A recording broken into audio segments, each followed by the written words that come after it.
Thank the boldness of our government and our shareholders. William Hamilton built his venture on the ashes of the Second World War. The copper mine he envisioned was ransacking the First Nations' ancestral territories, drawing the wrath of the local people. It definitely took nerves of steel to stay the course despite all this hostility. Before long, in the face of William Hamilton's cold and uncompromising stance, the petitions and peaceful protests turned into sabotage, vandalism, and other criminal acts. The industrialists' private properties also encountered the wrath of the demonstrations. Carl Faubert, a veteran of the Korean War, was hired from Montreal as a private detective to shed some light on this whole thing. But at the end of his journey to northern Quebec, the detective did not only encounter property damage, he also came face to face with the corpse of William Hamilton. The strangeness only kept building throughout the investigation. A powerful, unseasonable blizzard hit the region. Bodies frozen in unbreakable ice appeared. The local fauna began to act strangely and aggressively. Carl Faubert began to doubt his own sanity. The detective felt the weight of a gaze as if he were at the mercy of a powerful, feral creature, waiting for the right moment to attack. Carl's fears were taking over, overpowering his reason. He was giving into delirium. It was becoming increasingly difficult to think. He thought the dark waters of the lake would shield him from the images he was being confronted with. From there, he had a renewed hope in civilization, or whatever was left of it.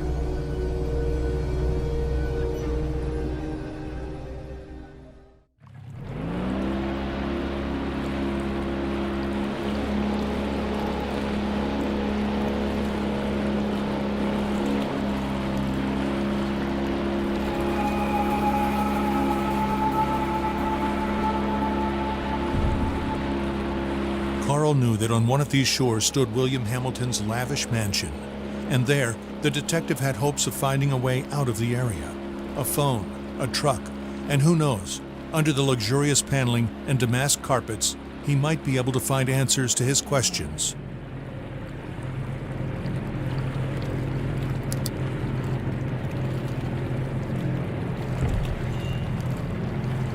The detective wondered about the floating debris. Had it drifted out from the shore, or had it been abandoned there in the middle of nowhere?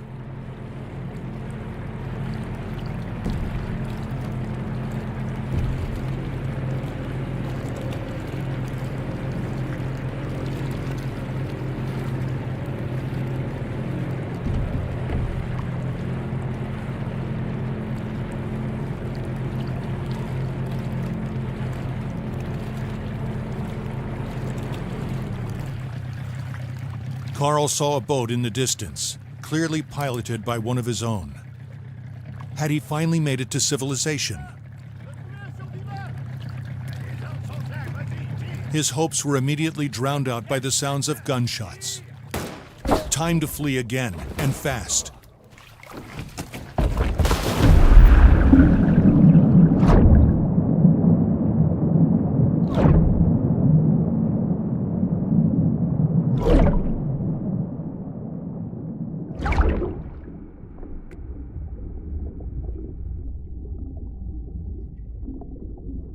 Carl swam without a thought, yet each stroke was desperate. The icy water and his wounds made him feel weaker and weaker. He had to get to shore.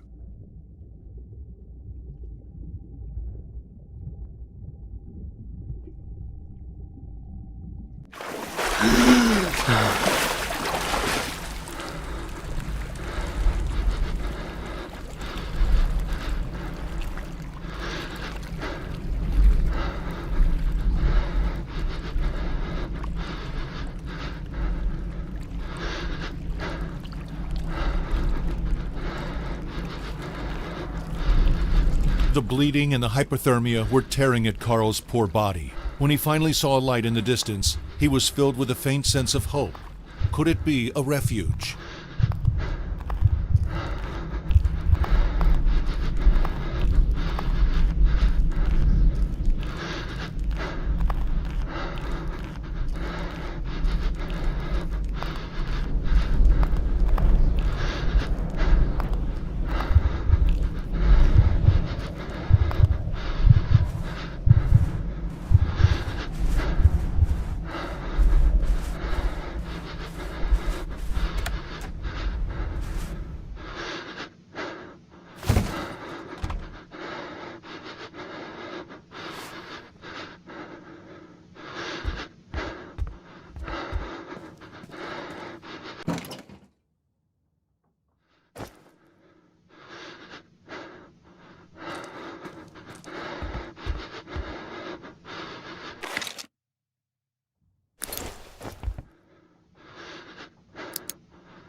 The red glow of the flames allowed Carl to see the full extent of his injuries.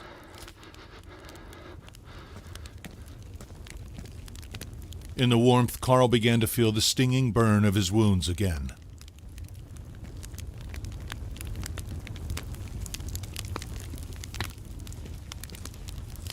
In the warmth, Carl began to feel the stinging burn of his wounds again.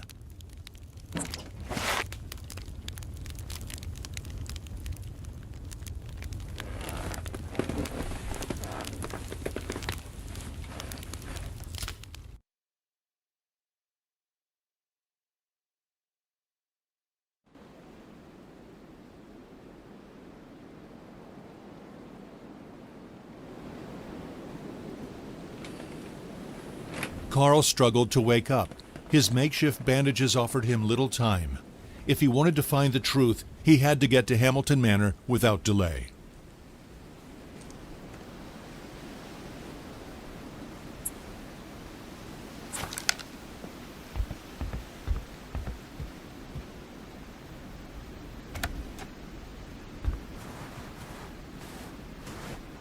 Carl left his makeshift refuge. He knew where he was going.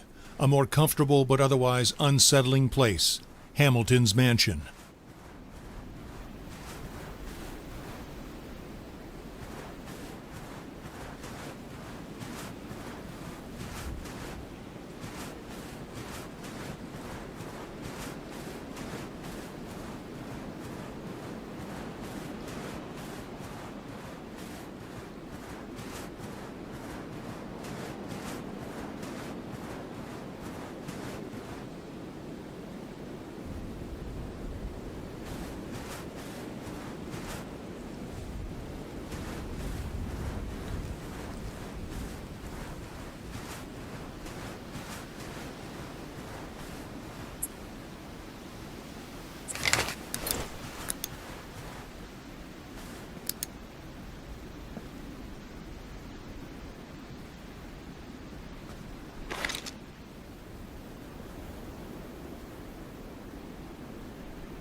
These stones came from a time long past, from a local people who had an organic relationship with these lands.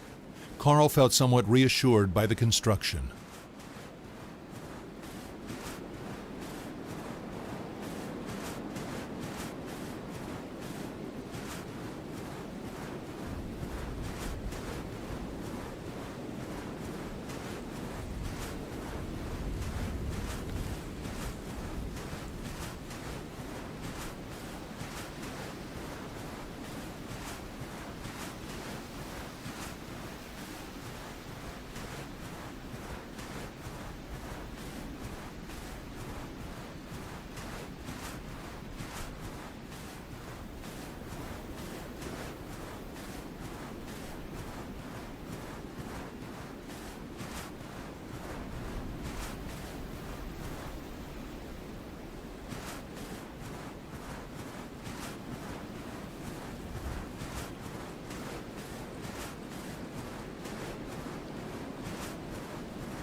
The security was more reminiscent of a Korean military base than a mining operation.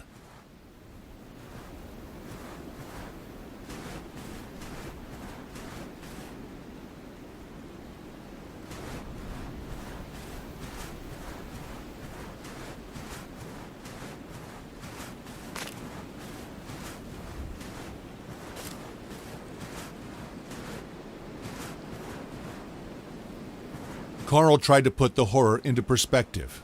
Accidents happen, and in the inhospitable far north it happens more often than not. Nevertheless, a feeling of déjà vu stayed with him, as if the carnage was not over.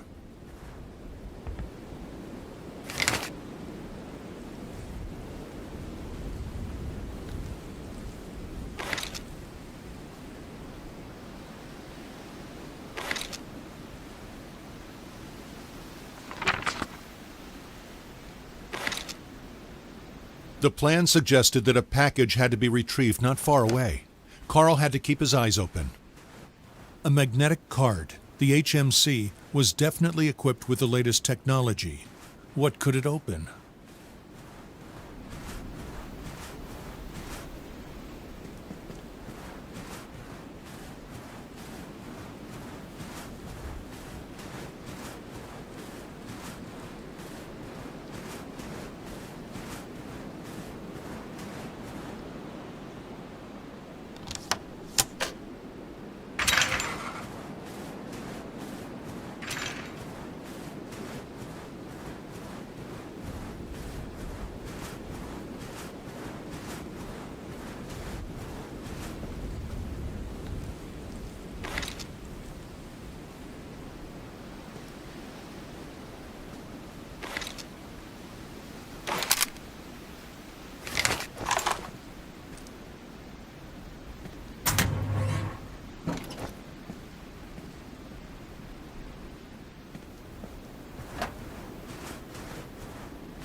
What were these mysterious fragments, and why was there a warning about the mist? This letter raised more questions than it answered for the detective.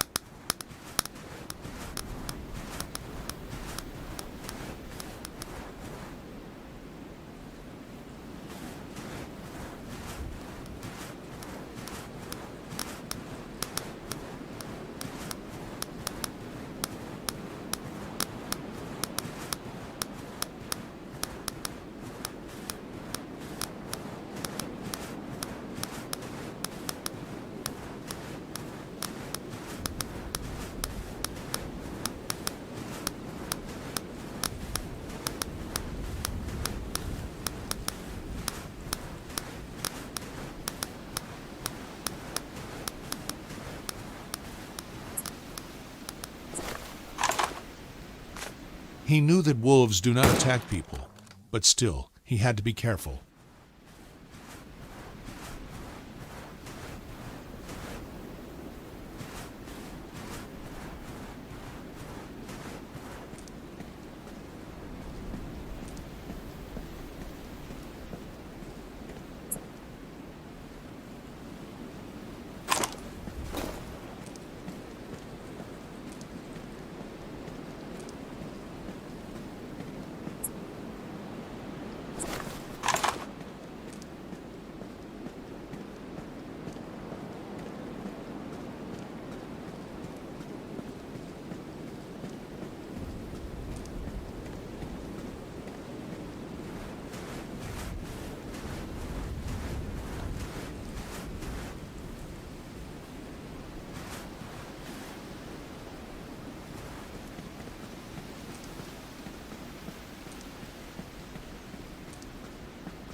This was the mansion of the late William Hamilton.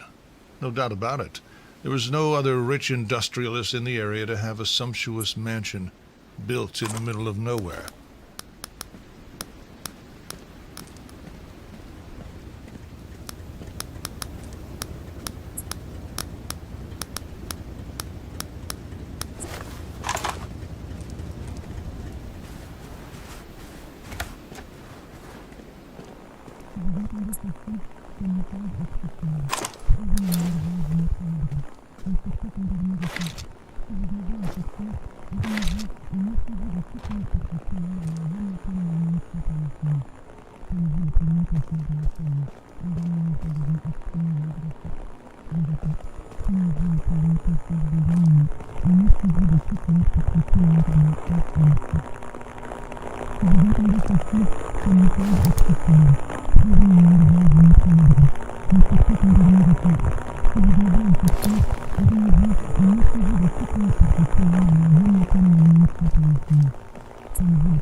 Carl was overcome with a strange emotion. The crossword puzzle was in French, so he guessed it was the work of a Hamilton employee, and not Hamilton himself.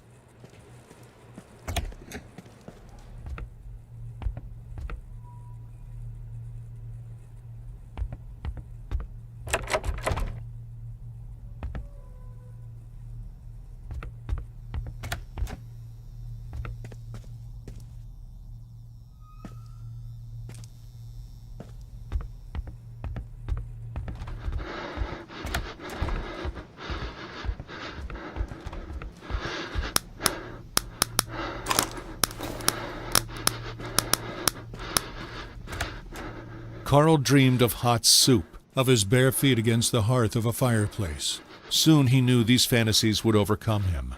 Carl's failing mind would feast on hot soup. His body would sink into the snow.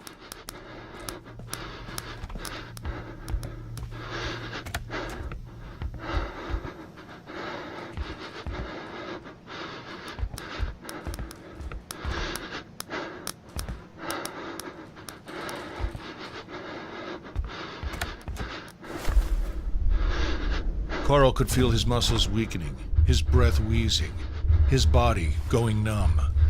What was happening to him?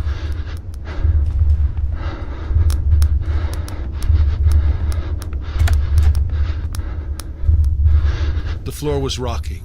The walls seemed to be running from Carl's hands as he tried to steady himself. Something was not right.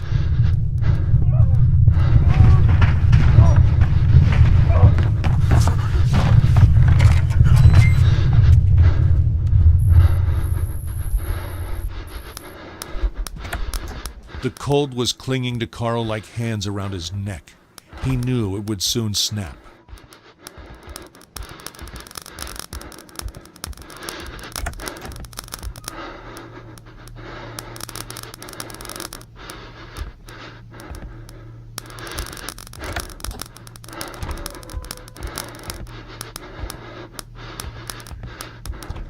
Warming up became crucial. Beyond the risks of frostbite, there were those of hypothermia.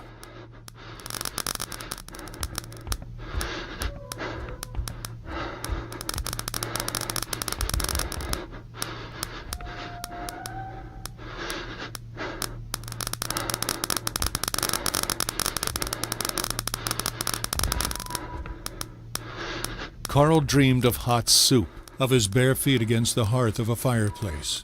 Soon he knew these fantasies would overcome him. Carl's failing mind would feast on hot soup. His body would sink into the snow.